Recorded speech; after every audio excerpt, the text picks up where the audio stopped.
Welcome back to another episode of the Girl Stop Playing podcast. It's your favorite homegirl, Coriel, here to encourage you to stop playing with your potential and start working for what you want in life and in love.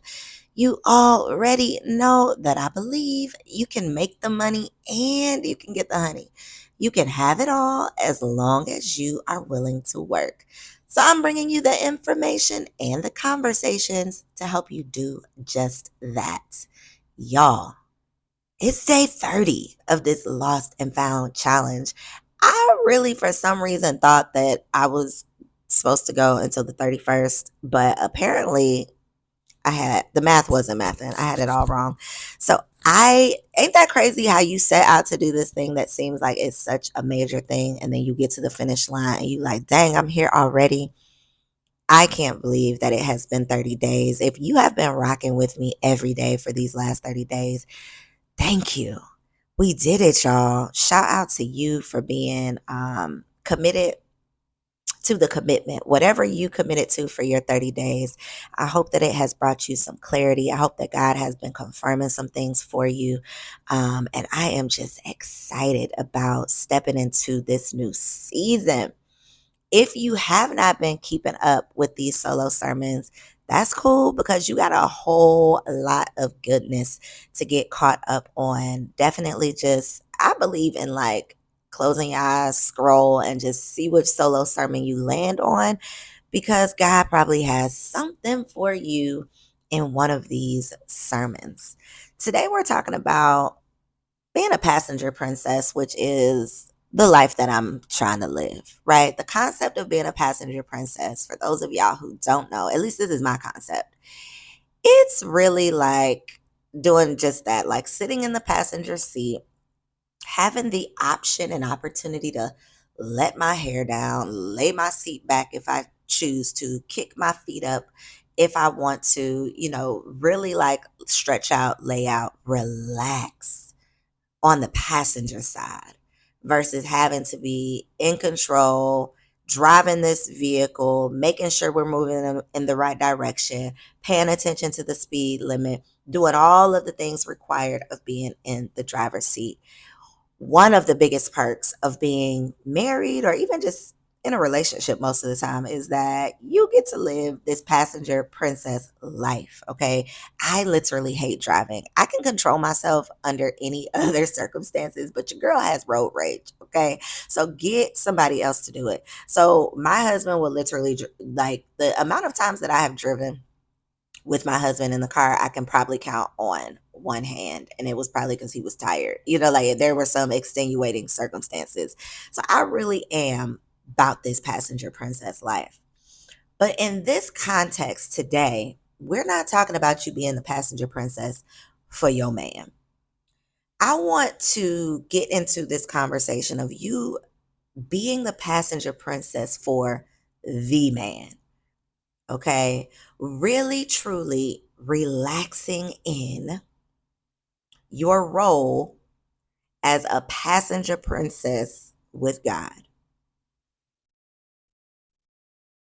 So I want to just start this off by saying you got to stop resisting and sit back and ride. That's what it's all about.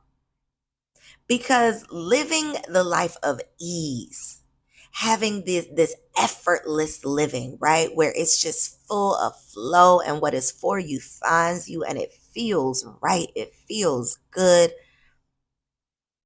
In order to get that, you have to be ready to surrender and submit.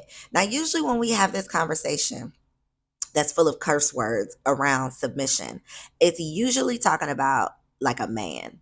You submitting to your husband, you submitting to the man in the relationship. That's usually what this conversation is in relation to. And that is one thing. Like, it is hard enough for most women to wrap their minds around submitting to the man that they chose, submitting to the man that they like, submitting to the man that they supposedly love and trust. That's hard enough. This man that you can lay your eyeballs on and touch and hold. It's hard enough for you to imagine submitting fully to him.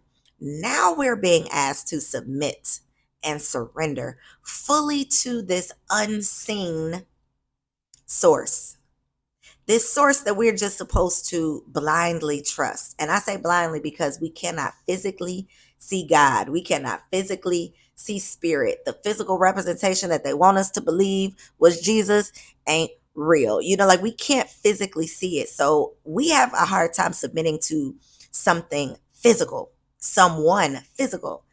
Imagine how much of a struggle it is to truly submit and surrender to something unseen. But that is what we're being called to do in this season. We are being called to submit to something that knows better than us, the designer of it all, the creator of it all, the architect of it all. We're sitting up here trying to be in the driver's seat, trying to drive to the destination that he designed. We're trying to give him directions. We want to tell him which way to take us. And he's the one that not only made the map, but he's literally willing to drive us to our destination. But we want to argue. What Plies say? You want to argue. Ain't gonna argue with me. Stop arguing with God. Okay, stop sitting over there trying to be what they call it, the backseat driver. You sitting over there trying to yell directions to God when He's the one that's telling you where you need to go. My son literally does this to me almost every day when I pick him up from school, and it is like insanity.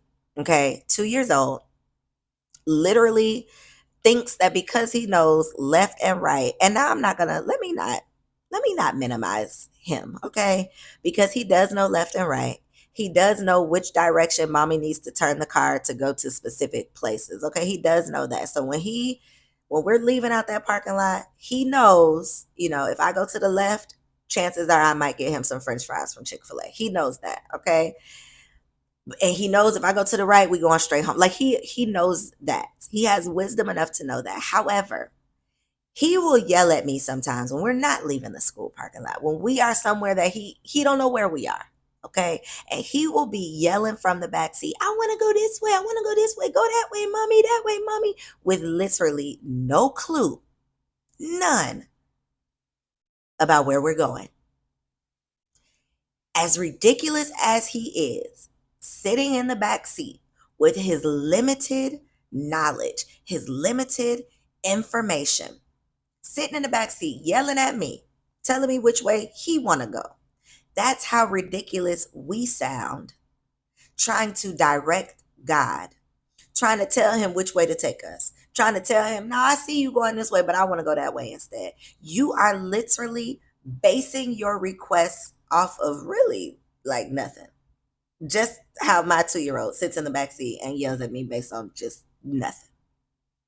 I believe in this season, we are being called to truly let go and let God. Like let it all go, lay it all down, and truly allow God to lead us.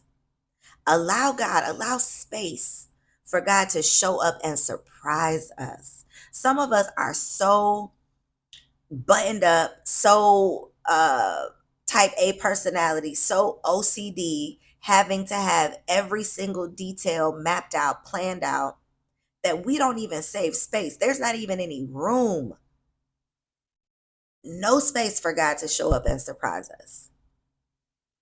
In this season, we are being called to tune out the noise, to forget what anybody else thinks, forget what everybody else has going on, and truly sit back, relax, and get in relationship with God.